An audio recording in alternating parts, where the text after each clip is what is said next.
Padana Sementi, da 3 generazioni, produce e commercializza sementi di piante foraggiere di alta qualità, miscugli da erbaio per la zootecnia più moderna, cereali foraggieri, la gamma più completa di sorgo da foraggio, inerbimenti tecnici e cover crop per un'agricoltura sostenibile. Padana Sementi, making better seeds.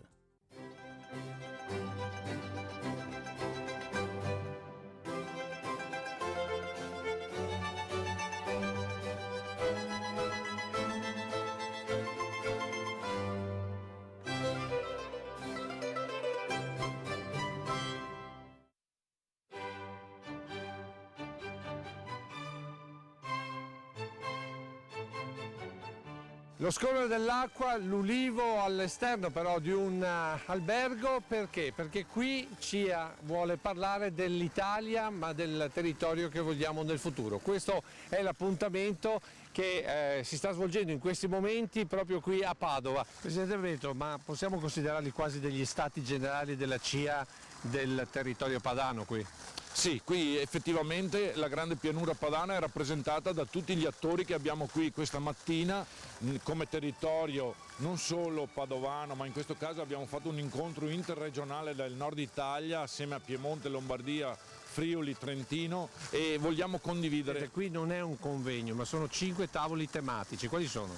Sicuramente le infrastrutture, l'ambiente, il territorio, la fauna selvatica e la futura PAC. Queste sono le chiavi di svolta che a nostro avviso, con gli obiettivi che ci pone anche la Comunità Europea per il 2030, e questa futura PAC agirà dal 2021 al 2027, deve essere la chiave di proposta concreta che non vada ad intaccare il reddito delle imprese. In realtà noi italiani non vorremmo addirittura le sovvenzioni per sostenere le nostre imprese, ma vorremmo che fosse riconosciuta la qualità che da tanti anni sosteniamo e riteniamo di essere in grado di produrre. Ecco, qui però non c'è solo CIA, voi avete invitato la Regione del Veneto, le altre regioni, insomma c'è veramente gli stati generali di questa Italia padana.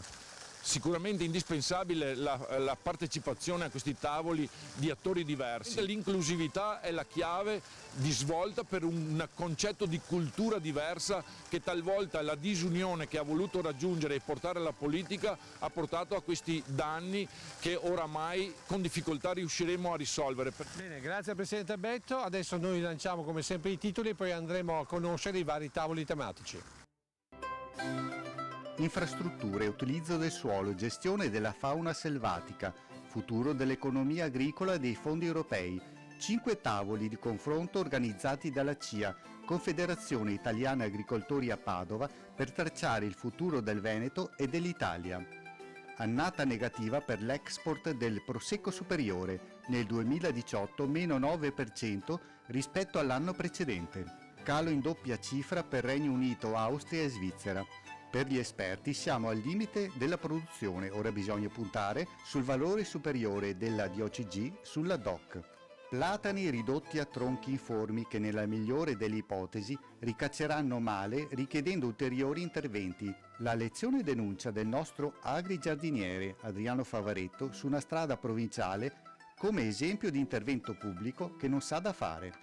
Zenzero e Kummel per digerire e calmare le irritazioni intestinali. Con il nostro spezier Renzo Gatto impariamo la tisana dopo pasto, ma anche la differenza tra Kummel e il più semplice cumino. Radicchio invernale dal campo e condito con il lardo soffritto. Con Anna e Gianni Marini riscopriamo uno dei piatti simbolo dell'inverno contadino, quando anche le erbe più dure diventavano prelibate ma soprattutto calmavano la fame.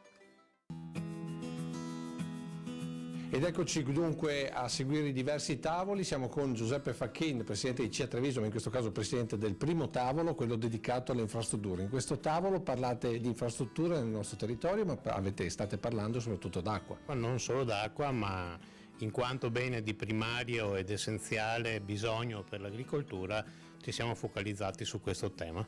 Perché è un tema soprattutto legato anche ai cambiamenti climatici e al nostro territorio fondamentale. Avete visto anche esperienze di altre regioni, esperienze positive. Sì, abbiamo discusso di varie problematiche, ovviamente essendo trasversale su più regioni il problema è assolutamente di varia connotazione.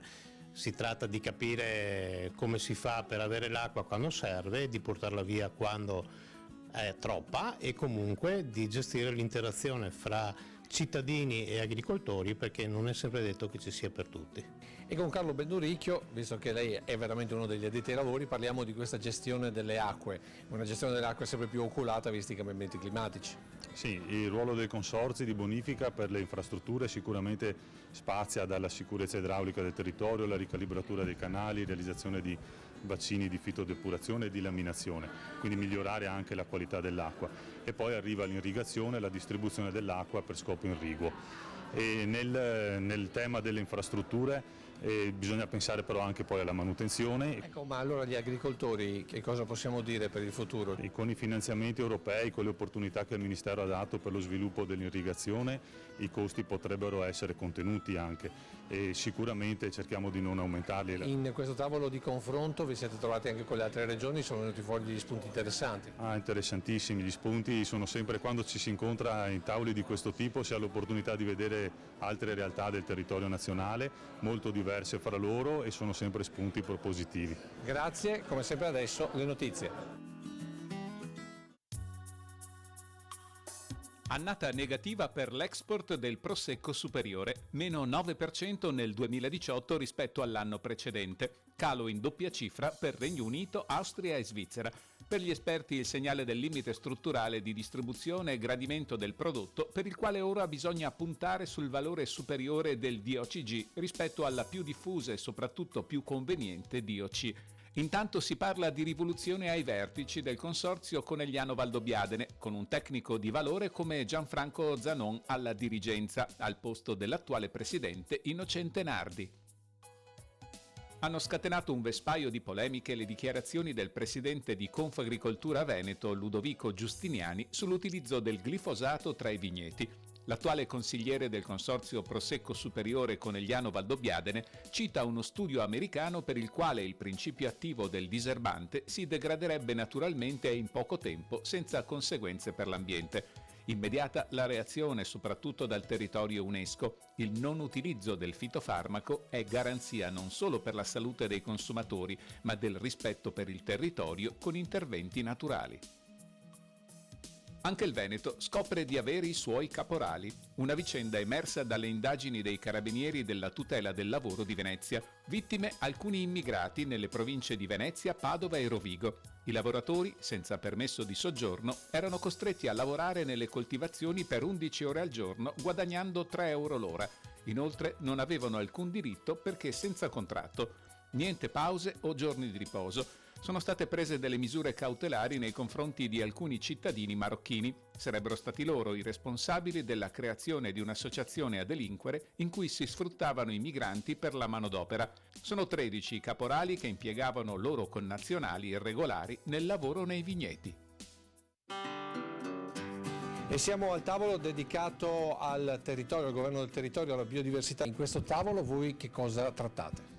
Allora, noi ci stiamo concentrando sull'uso del suolo e quindi come gestire nei prossimi 10 anni quella che è le politiche del territorio. Siamo passati da un periodo in cui c'era l'invasione del cemento, adesso siamo passati all'invasione del prosecco, ad esempio in alcune colline.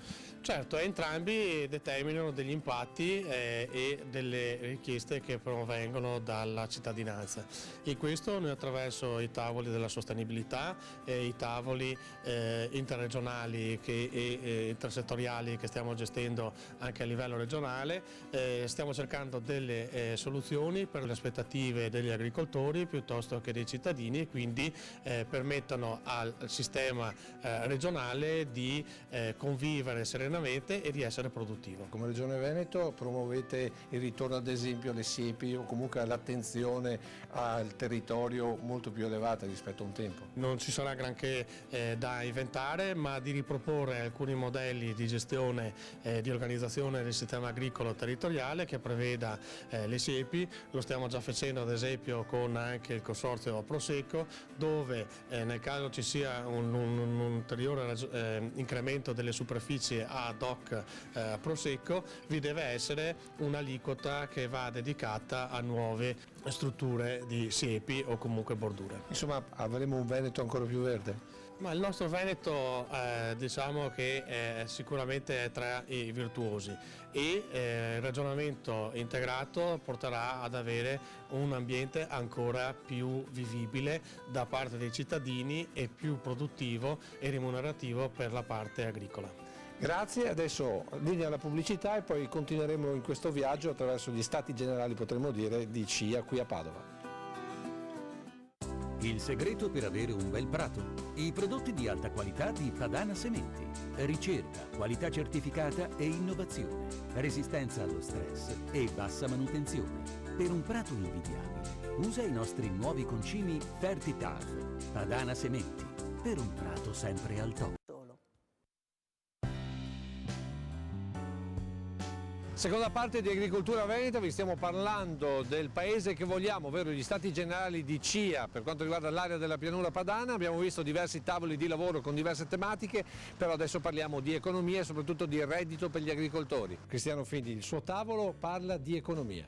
Sì, in particolar modo di filiere produttive a forte vocazione territoriale. Qui si fa un'agricoltura molto specializzata, ci sono delle filiere che hanno una valenza nazionale, qui si producono davvero tantissime eccellenze, tante denominazioni di origine protetta e indicazione geografica protetta. Purtroppo produciamo tante eccellenze ma non riusciamo ad arrivare a quel giusto valore, a quel giusto prezzo, quella giusta remunerazione e soprattutto quel giusto reddito che dovrebbero avere i produttori. Qui si parla degli agricoltori che hanno bisogno di avere una maggiore remunerazione. Voi cosa suggerite a questo tavolo? Crediamo che ci sia un segreto, quello di lavorare sulla qualità del prodotto e di una stretta collaborazione tra la rete distributiva e la produzione.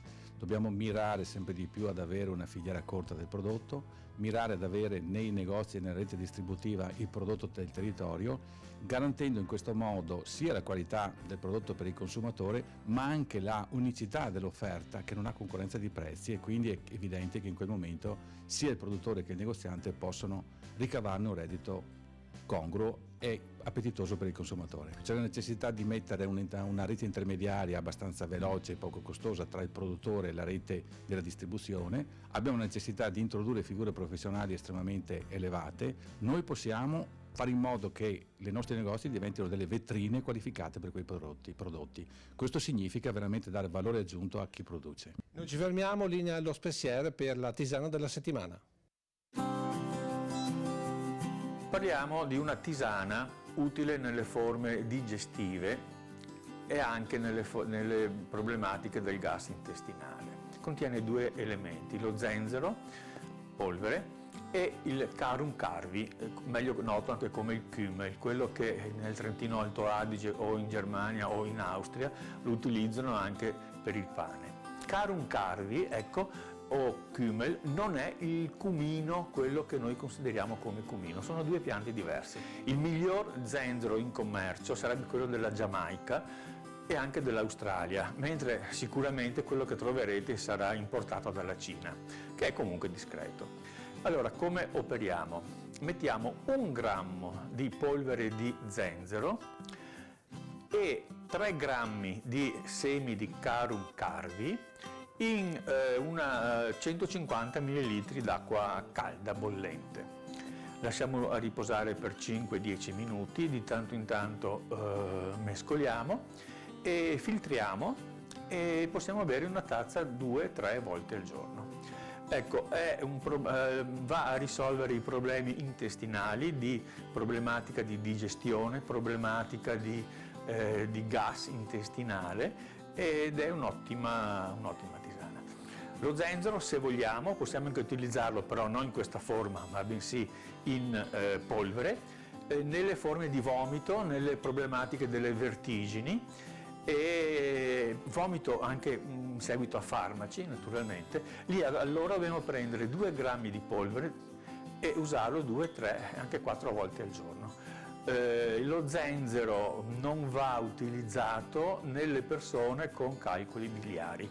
Anche la tisana che ho illustrato prima, nei calcoli biliari astenersi. E siamo al tavolo dedicato alla fauna selvatica. Siamo con il presidente di questo tavolo, ovvero Gabriele Carenini. Siamo in stato d'assedio, è il primo problema delle nostre aziende. Abbiamo delle specie invasive che stanno distruggendo ormai in maniera permanente, in maniera sistematica i nostri raccolti da troppi anni. Siamo demoralizzati, ecco, forse l'aggettivo migliore, siamo demoralizzati. L'esempio provocatorio che ho fatto al tavolo è stato questo, ma se nel centro di una città importante come abbiamo in tutte le nostre regioni ci fossero dei vandali che distruggono le vetrine, tutti ovviamente ci indigneremmo. Noi sono anni che abbiamo i nostri raccolti totalmente disintegrati e sembra quasi che nessuno se ne accorga e dobbiamo continuare in una maniera quasi come fosse normale a coltivare, sapendo che intanto i nostri prodotti saranno saccheggiati da questi animali. Questo non è più tollerabile. In questo tavolo poi è venuto fuori che in termini di rimborsi solo l'Emilia riesce a stare a passo con i tempi. Io non voglio essere risarcito, io voglio riuscire a produrre il mio prodotto e a venderlo. Cioè noi preferiremmo non avere un centesimo di rimborso, ma non avere degli animali che sistematicamente distruggono i nostri raccolti. E per dare qualche risposta prendiamo per esempio il Parco dei Colli Euganei con Eleonora Michelotto, che insomma è una delle responsabili. Voi nel Parco Colli col tema dei cinghiali come reagite e cosa fate? Il parco da diversi anni sta attivando un sistema di controllo che si fonda fondamentalmente su due strategie. Una l'attività di cattura e l'altra gli abbattimenti notturni attraverso un gruppo di selecontrollori che sono stati appositamente formati. Sono soggetti che provengono dal mondo venatorio perché hanno licenza di caccia, ma sono stati formati e seguono come gli strumenti, la modalità individuata dal Parco Colli, quindi con postazioni fisse, modalità, uscite serali, orari, è tutto come dire organizzato rispetto alle norme regolamentate dal parco. Bene, adesso noi ci fermiamo, diamo la linea ad Adriano, come sempre Adriano Favaretto, il nostro agrigiardiniere, per i consigli sulle potature. Sono sulla strada che collega il Teraglio col Teraglio Est, in strada Nensi. Perché sono qua? Sono qua perché guardate le immagini, certamente qui sono state fatte sì delle potature che io non definirei neanche, non saprei neanche che termini usare, sembrano delle sculture su natura viva, delle opere d'arte, e siccome il lavoro va fatto a regola d'arte, di regole non ho visto solo l'arte. Se questa è l'arte io credo che siamo ben lontani, perché poi a riprendere una pianta così ci vogliono anni, secoli, l'abbiamo distrutta per sempre, diciamo, sotto il profilo della pianta, diciamo, del suo sviluppo. Consigli che posso dare? Beh, innanzitutto alla provincia titolare di questa strada, permettetemi, ma ormai di cambiare dirigente o tecnico, alla ditta stessa che ha eseguito, ragazzi, qualche volta lasciati da parte i soldi, il guadagno, fatene anche un coso professionale, una cosa deontologica, evitate di fare questi tipi di interventi, rifiutatevi, non si può operare in questo genere, credetemi, vuol dire rovinare il patrimonio arboreo, visto che si parla tanto di cultura del verde, ma qui di cultura ce n'è poca. Severo Anca, visto che siamo carnevale, paga sempre il solito pantalone, non paga mai chi che ha commesso sti obrobri.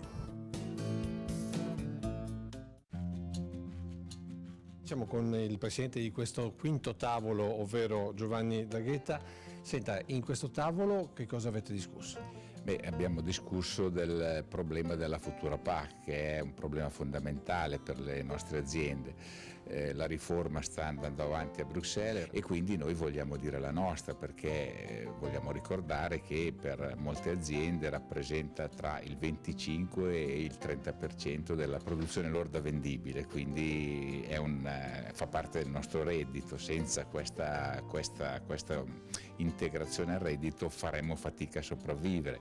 Ma quali opportunità per questa nuova PAC? Le opportunità sono tanto sullo sguardo verso il futuro, che deve essere molto più orientato come agricoltura all'interesse dei cittadini. I cittadini hanno voglia di avere un prodotto che sia buono, sicuro, ottenuto in un ambiente sano dove si può vivere bene. Questo è un po' l'approdo a cui si mira. Gli agricoltori sono disposti, lo hanno sempre fatto, a continuare questo lavoro impegnandosi anche di più, però bisogna mettere mano a dei giusti riconoscimenti. cioè un reddito, perché senza reddito, senza la sostenibilità economica, quella ambientale e quella sociale, rimane pura utopia.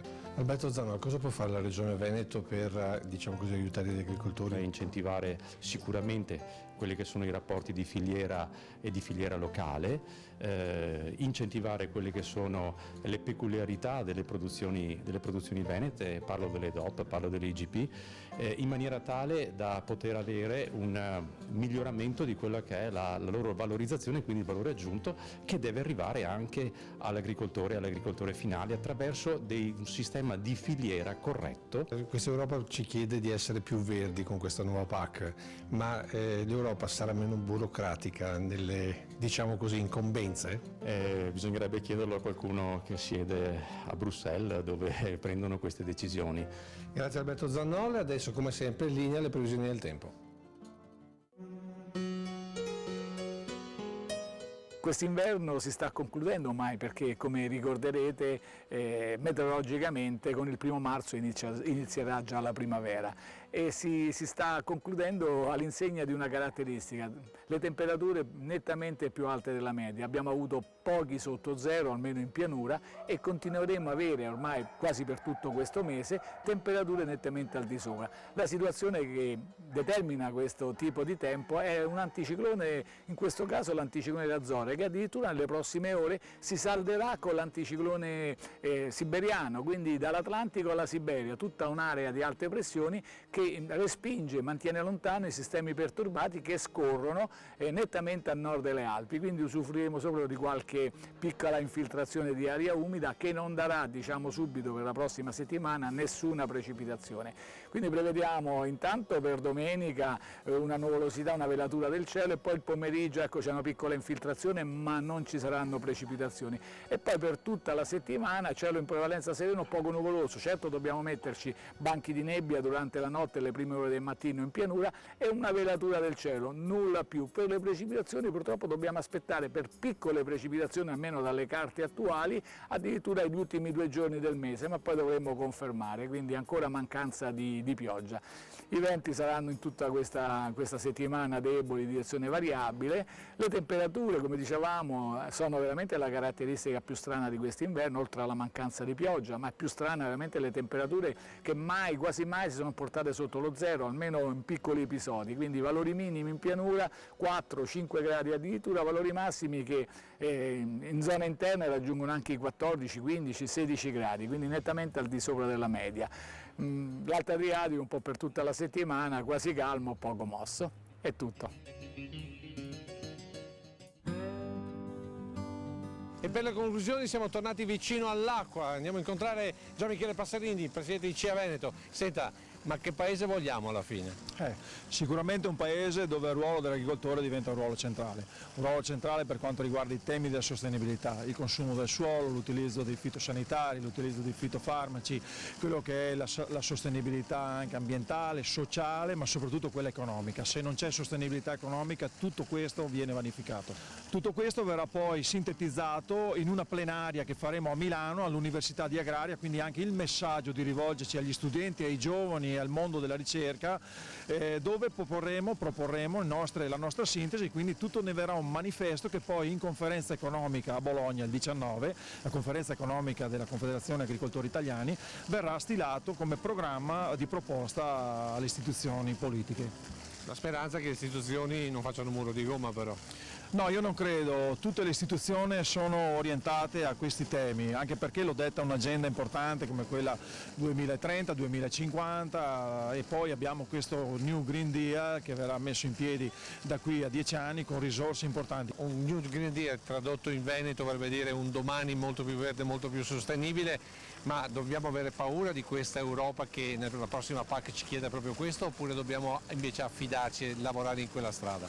No, noi proprio perché siamo in Veneto non dobbiamo avere paura di nessuno, proprio per la nostra genetica. Chiaro che dobbiamo essere pragmatici, dobbiamo capire cosa vuol dire l'approccio green. Se diventa un approccio burocratico come è stato il greening della precedente politica agricola, a noi non interessa. Se invece diventa un'opportunità che dà alle nostre aziende di fotografare un punto di partenza e migliorarli in un percorso di redditività, cioè che che all'agricoltore venga trasferita anche quella quota di lavoro che oggi lui quotidianamente fa ma non viene retribuita, che è quella del mantenimento del territorio, quindi dell'offerta di un territorio più sano, più salubre, allora sì, su sta cosa noi ci stiamo. Bene. Senta, ma lei conosce i radici col lardo? Li conosco, li mangio di rado, ma li conosco. Bene, allora adesso noi ci salutiamo, l'ultima parola la lasciamo a Gianni Marini che invece di farci vedere un attrezzo storico ci fa vedere almeno con gli occhi e mangiare con gli occhi proprio i radici con lardo e noi ci vediamo la prossima settimana.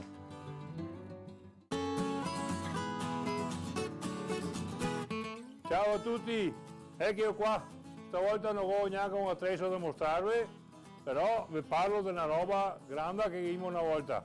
I radici che faremo con l'ardo.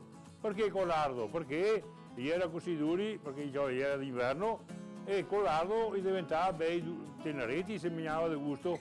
Mi non vi conto la ricetta perché non è che sia un bravo cuoco, mia moglie però che è una delle vecchie aveva la ricetta ea. E ora a casa mia facevamo così. Adesso sono io tagliata segura. Va tagliata così, anche grossa, perché dopo è anche buona a sentirla la sua radice. Beh, noi la facciamo sempre tutte le sere, perché insomma a casa mia era mio nonno con me papà che lui che piaceva tanto. Lui era solo qui, io era qui di campo, il nonno veniva a casa, qui radici. Là. Adesso mettiamo l'ardo così. Perché adesso chi è che mangia più radici con l'ardo? Pochi, penso. Perché adesso ti fa fatica a trovarlo proprio una manica dell'ardo, non è nessuno che ti fa. E ora andiamo qua. Guarda, questi erano i radici da campo, adesso li fa grossi, una volta erano piccinini così, perché a terra così, a volte veniva grandi così. Adesso l'ardo si descaltrisce, e il ciappagusto qua segue. Visto che diventa piccolo e dopo e ciccio e dell'ardo e fa una santa di unto come avete detto. Ecco, giusto adesso. E adesso arriviamo al dunque. Quatticcia così. Guarda che spettacolo. E ora questa è una bella tarina di radici con l'ardo, peccato che non potete sentire il profumo. Senti che profumo, ora che io capisco come si fa. E ricordate che a cena dei poretti, a l'ardo con i raicetti. Ciao a tutti, se vedremo e sempre forti!